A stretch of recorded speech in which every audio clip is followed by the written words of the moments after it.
점심 식사는 맛있게 하셨는지요?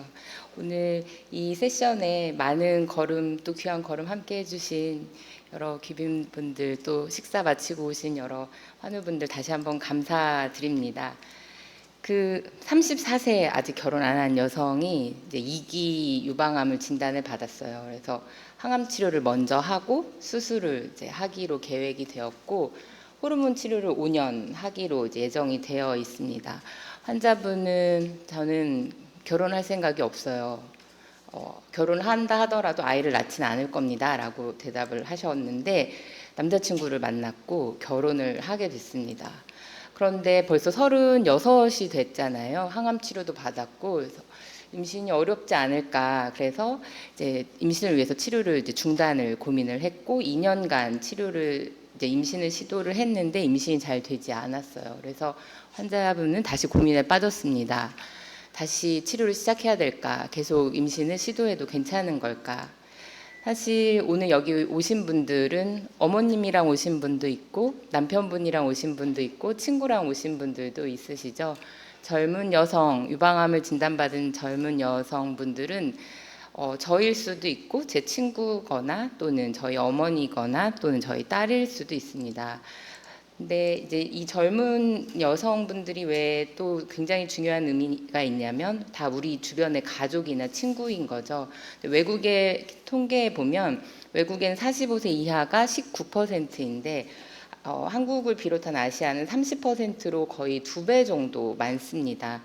이런 이제 환자분들이 실제로 어떤 치료를 받느냐, 오전에 저희 이경훈 교수님이 굉장히 잘 설명을 해주셨고, 환자의 타입에 따라서 이렇게 치료를 받게 됩니다. 젊은 환자가 예후가 나쁜가요? 그렇지 않습니다. 같은 조건이라면 예후가 더 나쁘지는 않은데, 우리가 일반적으로 치료가 잘 이루어진다고 알려져 있는 호르몬 양성, 헐투 음성 타입에서만 다른 타입에 비해서 조금 예후가 안 좋을 수 있습니다. 이 타입이 나쁘다는 것이 아니고 연령에 따른 차이가 이 타입에서만 보이는데, 왜냐하면 젊은 환자분들은 나이가 젊으시니까 호르몬을 잘 억제하는 게 중요한데, 치료를 해도 금방 생리가 돌아오고 항암 치료를 해도 생리가 돌아오고 타모시펜만 드셔서는 완전히 억제가 안 되는 것이 있는 거죠. 그래서 이 타입에서 호르몬 양성, 헐투 음성 타입에서 젊은 환자들의 예후를 좋게 하기 위한 연구들이 많이 이루어졌고, 오전에 이제 말씀하신 것처럼 환자의 예후와 환자의 나이에 따라서 치료가 달라지게 됩니다. 그래서 고위험 환자분들은 항암 치료도 받고 이후에 난소 억제 주사제와 아로마타제 억제제 5년을 받기도 하고, 또 낮은 위험군 환자분들은 타목시펜만 5년을 드시기도 하고요.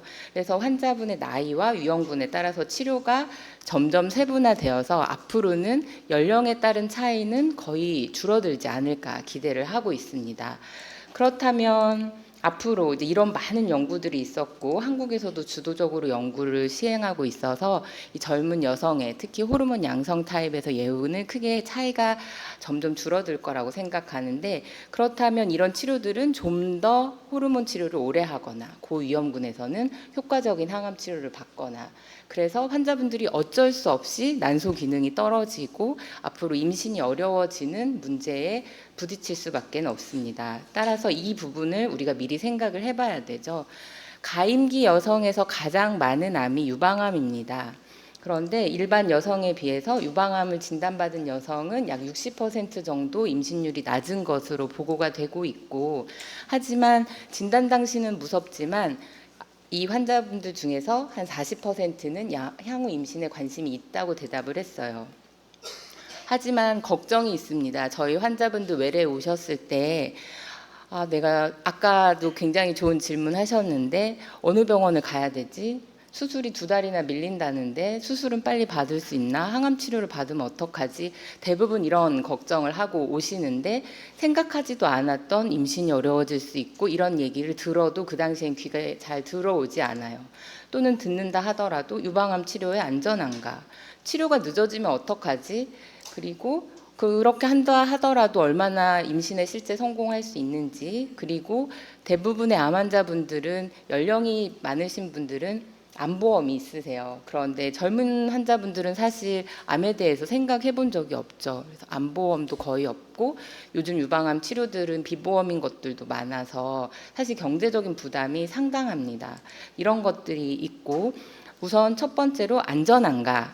사실 이제 우리가 의사들이 안전한가요? 물어봤을 때 괜찮습니다라고 대답을 하려면 그런 군과 그렇지 않은 군을 비교해서 괜찮다라고 해야 되는데 우리가 임신이라는 건 그렇게 비교할 수는 없잖아요. 누구는 임신을 하라고 하고 하지 말라고 할 수는 없어서 대부분은 이제 후양적으로 비교를 하는데 다행히도 유방암 진단 전에 이런 가입력 보존 시술을 받은 환자분 또는 항암 치료 시에 난소 기능을 파괴되는 걸 줄이기 위해서 난소 억제 주사제 치료를 받은 환자군, 유방암 진단 이후에 임신을 하신 환자분들을 비교한 연구에서 다행히도 예후에 유방암의 재발률에 차이가 없는 것을 보여주고 있어서 임신을 원하시는 젊은 여성들에게서 이러한 준비나 이후의 임신을 조금 더 적극적으로 고려해 보셔도 될 것 같습니다. 또 한 가지는 이렇게 난자나 배아를 동결할 때 여성 호르몬이 많이 올라간다고 하는데 위험하지 않나요? 뒤에서 저희 선생님께서 좀 더 설명해 주실 텐데 유방암 환자분들에게는 그 에스트로겐이 높이 올라가는 것들을 컨트롤하는 조금 더 다른 특별한 프로토콜을 사용하고 있고요. 일반적으로 암 환자분들이 아닌 일반 여성이 하는 난자 동결과는 달리 오래 기다릴 수는 없잖아요. 그래서 생리 주기에 맞추지 않는 무작위 시작 난소 자극을 통해서 지연되는 것을 줄이고 있습니다. 아산병원에서 그동안 10년간 실제 젊은 환자분들은 어떤 선택을 했는지를 봤고 40세 미만에서 진단받은 여성 중에서 14%가 진단 이후에 임신을 하셨습니다.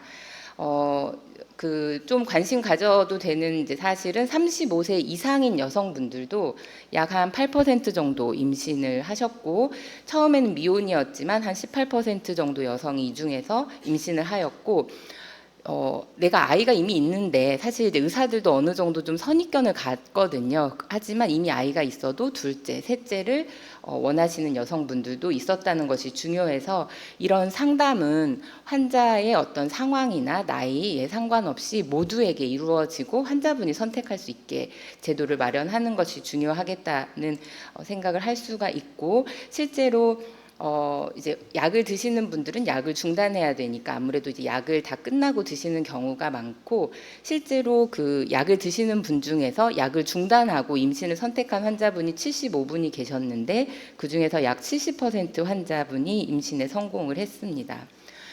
임신을 위해서 약을 끊어도 되나요? 이런 걱정이 사실 제일 많으시죠. 예전에는 데이터가 없었어요. 데이터가 없어도 임신을 원하기 때문에 약을 중단했습니다. 그런데 전 세계적으로 이런 선택을 한 환자분들의 자료를 모아서 결과를 냈던 포지티브, 오전에 이정원 그 유방암학회 이사장님이 소개해 주셨는데 한국에서도 참여를 하였고 이 500여 명의 환자분들이 실제로 참여해서 가장 최근에 재발률에 대한 비교 결과가 나왔는데 여기를 보시면 이 빨간색과 파란색의 그래프 재발률이 거의 비슷한 걸 알 수가 있습니다. 이거는 실제로 임신을 위해서 치료를 중단한 환자분들의 재발률과 다른 젊은 환자분들의 재발률을 비교한 연구인데 재발률의 차이가 크게 보이지 않는다는 초기 3년 결과를 보여주고 있어서 어느 정도 이런 선택을 하는 환자분들이 조금은 안심하고 선택을 할 수 있고요. 물론 이건 직접 1대1로 비교한 것은 아니긴 합니다. 하지만 이런 자료가 환자분들의 선택을 도와줄 수 있을 거라고 생각하고 치료를 위해서 중단했는데 임신이 안 되면 너무 환자분들이 불안하잖아요. 왜냐하면 치료를 중단했기 때문에 어떤 환자분들이 임신이 잘 되냐? 젊은 환자분들이 임신이 잘 됩니다. 그런데 제가 나이를 선택할 수는 없죠. 내가 몇 살에 유방암에 걸리고 싶다라고 할 수는 없잖아요. 그럼 현재 상황에서 내가 할 수 있는 최선의 방법은 치료 시에 난자를 동결했거나 배아를 동결한 환자분들이 이렇게 치료를 중단하고 임신을 시도할 때도 그런 동결된 난자나 배아를 이용한 경우가 약 2.5배 정도 임신이 높다는 것을 알 수가 있어서 조금 더 적극적으로 치료를 준비하면서 이런 부분에 생각을 하는 것이 중요합니다. 그러면 중단하고서 임신을 할 때 자연 임신이 좋은가요? 시험관을 해도 되나요? 이런 걱정을 하시거든요. 사실 이 연구에서 환자 수가 많진 않지만 24개월, 그러니까 2년 정도 추적 결과에서 시험관을 통해서 임신을 한 환자분이 그렇지 않은 환자분에서 예후의 차이가 없다는 것을 보여주었는데, 물론 이제 이것으로 이제 정확하게 단정을 내릴 수는 없지만 그래도 상당히 고무적인 데이터라고 할 수 있겠습니다. 마지막으로 말씀드리고 싶은 거는 아이가 어린 저희 젊은 유방암 환자분들이 있으시거든요. 나의 치료가 또는 내가 받고 있는 항암 치료가 너무 우리 아이에게 영향을 주는 건 아닌지, 어떤 경우는 본인의 진단 사실을 숨기기도 하고 내가 너무 예민해져서 우리 아이에게 예민하게 하는 건 아닌지, 이런 이제 스트레스가 있는데요. 이건 이제 아산병원에서 시행했던 후양적 연구인데, 유방암을 진단받은 젊은 여성분들의 우울감이나 이런 거는 시간이 지나면서 좋아지고, 실제 그 젊은 여성들의 아이들의 그 감정 발달을 비교한 거에서는 다른 또래의 아이들과 차이가 없다는 걸 보여주었습니다. 이 데이터를 통해서 실제로 여러분들의 유방암 진단이나 어떤 치료를 받는 것이 육아에는 영향을 주지는 않고 아이의 가지고 있는 기질이다, 그래서 어떤 죄책감이나 또는 숨겨야 하거나 그렇지 않다는 것을 보여주고 있습니다. 따라서 유방암 진단에 너무 놀라시겠지만 요즘에는 치료가 굉장히 잘 되고 있고, 유방암의 한 85% 정도가 완치가 되거든요. 물론 조기면 더 빨리 더 많은 완치율이 있고, 따라서 치료와 함께 이런 부분에 대해서 적극적으로 고민을 하고 가능한 가입력 보존 상담을 하고, 항암 치료가 예상된 환자분들은 난소 억제 주사제를 사용하고, 실제 이후에 임신에 실제로 어느 시기에 임신을 할지 어떤 방법으로 임신을 할지에도 적극적인 상담을 하는 게 중요할 것 같습니다. 마지막으로 덧붙이고 싶은 거는, 우리 젊은 여성분들은 이제 브라카 유전자에 대한 검사를 이제 하는데요. 실제 브라카 양성 유전자가 있는 여성에서 이제 임신율을 비교한 연구 결과인데, 이제 서구에서는 약 22%가 임신을 하였습니다. 브라카 양성 환자에서. 이 연구를 아산병원에서도 참여를 했었는데, 아산병원 데이터는 실제 브라카 양성 환자의 10%만 임신을 했습니다. 왜 이런 차이가 있을까요? 이 연구는 이제 유럽이나 미국의 환자들 데이터도 모두 모았었는데요. 이거는 이제 유럽과 한국의 설문지인데, 내 배우자 또는 파트너가 브라카 양성이라면 임신을 하겠습니까? 라는 설문지였어요. 여기서 보시면 36%는 브라카 양성이어도 임신을 하겠다라고 했고, 12% 정도가 임신을 원하지 않겠다고 했고요. 아래를 보시면 배아에서 이 브라카 양성인지 유무를 테스트를 해보겠다라는 옵션이 있었습니다. 오른쪽이 우리나라 설문지이고, 젊은 20대, 30대 그 커플을 대상으로 설문을 했었는데요. 아이를 갖고 싶다고 대답하신 분이 약 한 75%였고, 배우자가 브라카 양성이어도 배우자와 결혼을 하겠다라고 대답하신 분이 역시 75%였는데, 브라카가 양성이면은 임신을 포기하겠다라고 대답한 환자분들이 약 30% 정도 됐습니다.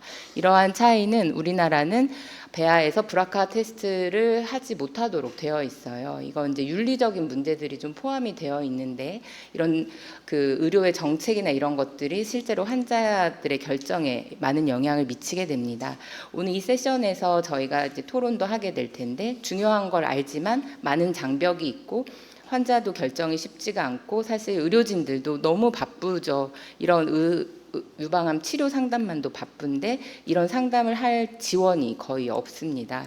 따라서 이번 세션에서 저희가 이런 장벽을 조금이라도 허물고 환자분들이 후회하지 않는 선택을 할 수 있도록 그런 부분들을 좀 논의했으면 좋겠고요. 마이비씨 연구는 아까도 선생님들이 소개해 주셨지만 이제 13개 병원이 함께 이런 이제 정책을 좀 마련해서 프로그램이라든지 교육 시스템 등을 마련을 하고 있습니다.